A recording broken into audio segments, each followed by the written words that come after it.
When Michael Jordan stood up and spoke those words, the world stopped breathing. This wasn't a Nike ad or a carefully crafted Hall of Fame soundbite. It was raw, unfiltered, and aimed directly at one name, Caitlin Clark. The crowd didn't just react. They erupted. The GOAT himself, a man who rarely steps into the women's game, broke protocol and shattered silence to shine a blinding light on a rookie already rewriting history. In a single moment, Jordan didn't just validate Clark's place in basketball, he shifted the ground beneath the WNBA. And this wasn't casual praise. It was a coronation. MJ's voice cracked through decades of gendered silence in the sport. Every word landed like a thunderclap. "I can't stay silent anymore," he said. And just like that, the conversation changed. Clark wasn't just a standout anymore. She became a symbol, a reckoning, a force even the titans of sport couldn't ignore. When the greatest to ever play the game breaks character to publicly crown a rookie, it's not applause, it's an anointing. The speech didn't just bring Caitlin to tears. It brought the entire arena to its feet. No one expected it. Not the analysts, not the fans, not even Caitlin herself. And yet, there she stood, jaw clenched, eyes glistening, as a man who defined an era told the world she was next. This wasn't a compliment. It was a challenge, a torch passed, a call to arms. And Caitlin didn't shrink. She rose. For Michael Jordan, silence is power. Breaking that silence is war. So when he chose that moment to speak, the message was unmistakable.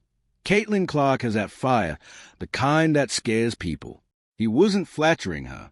He was warning the world. Greatness doesn't knock politely. It breaks the damn door down. And Caitlin? She just blew the hinges off.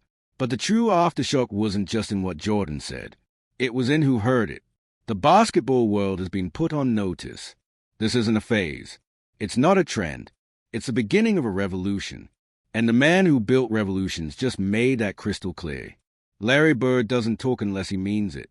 So when the stoic legend casually mentioned he watched Caitlin Clark as much as his own alma mater last season, it wasn't some throwaway line. It was a seismic statement cloaked in understatement. Bird, the original silent assassin, gave Clark the kind of now that echoes across generations. For Bird, it's never been about flash. It's about the grind, the IQ, the invisible angles only purists understand. And in Caitlin, he sees something familiar, not in style, but in substance. Her movement, her decisions, her ability to control chaos. These aren't things you teach. They are things you recognize. And Bird recognized them.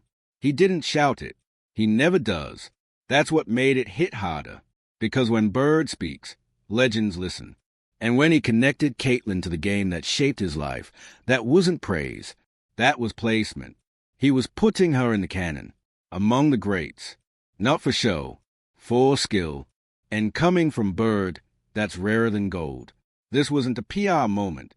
No campaign. No script. Just respect. And in this league, respect from the old guard is currency. The kind you can't fake. The kind you can't buy. So when Bird quietly joined the chorus of legends circling Caitlin Clark, the question became clear. What do they all see that others are missing? The answer? Everything. Shaquille O'Neal isn't known for subtlety, but what he did next stunned everyone. After months of openly backing Angel Reese, Shaq didn't just switch sides, he flipped the script, burned the whole playbook.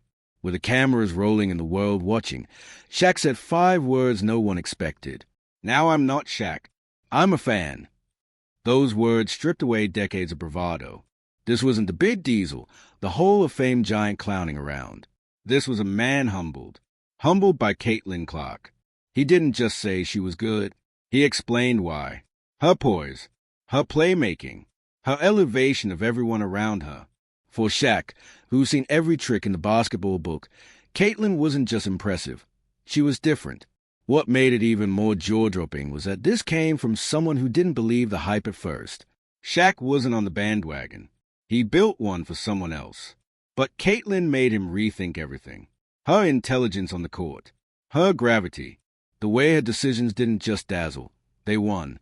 In Shaq's words, her game is better in person than on TV. That's not hyperbole.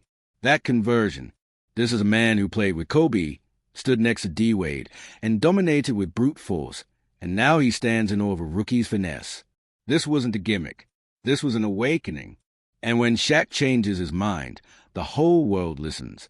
He didn't just admit he was wrong. He joined a movement. With Shaq's voice echoing alongside Jordan and Bird, the message is clear. Caitlin Clark isn't just a rising star. She's a reckoning, a shift, a once-in-a-generation force. And this is only the beginning. Climbing the mountain, she's building her own, and the legends are lining up to salute her from the summit. But as the cheers roared, one question rattled louder than the rest. Why was Caitlin Clark left off the Team USA Olympic roster? In a year where she transformed the league, boosted ratings, and packed arenas, her omission wasn't just surprising. It felt like betrayal. To fans, it was unthinkable. To analysts, it was indefensible. But to Dwight Howard, it was fuel. This should make her go harder, he said. No sugarcoating, no sympathy, just fire. He didn't see it as a snub. He saw it as a forge. The kind of moment that either breaks you or births something terrifying. Jeff Teague wasn't as diplomatic. They played this all wrong. He fumed, and he wasn't alone. Clark had delivered everything the league had begged for. And this was a thank you? Sideline her on the world's biggest stage while the world begged to see her shine? It didn't just feel off. It felt orchestrated.